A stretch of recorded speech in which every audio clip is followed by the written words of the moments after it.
Alright, so today I'll be going over Leetcode 643, maximum average subarray. You're given an integer array nums consisting of n elements and an integer k. Find a contiguous subarray whose length is equal to k that has the maximum average value and return this value.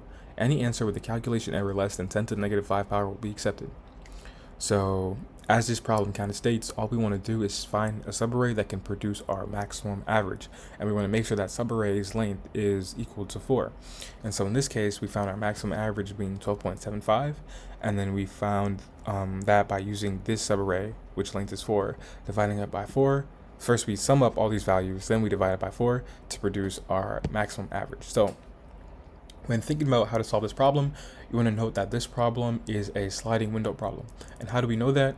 Well, we know that because this problem tells you that you're looking for a subarray whose length is equal to k. So you know that you have a fixed length for your array, and you have a subarray that you're looking for. And so with these two ideas, you kind of just use the basic principle behind a sliding window, and you say, okay, well, we're going to initialize my sliding window to its length, so 1, 2, 3, 4, and every time we iterate, all we want to do is subtract the first element and then include the next right element. So you'd be including these 4 elements. And what we're doing in our case is that we're going to compare the sum of these elements to the sum of the elements beforehand, and every time we find a value that's greater than our max, we just want to keep updating our max. And because we know that if we can produce a maximum sum, we can also produce a maximum area. So that's basically what this code does line by line. So first you say cur is equal to best equal to sum from nums to k, and you say for r in range k length nums, cur is equal to cur plus nums at r minus nums at r minus k. Best is equal to max best cur, and you return float best divided by k.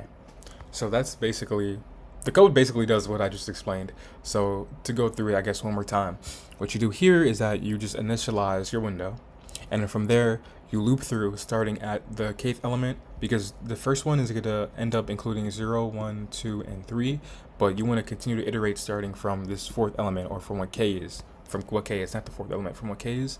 So from there, what you do is you add the nums at r, which would add the next element, and you subtract nums at r minus k, which will end up subtracting this element right here to produce this window.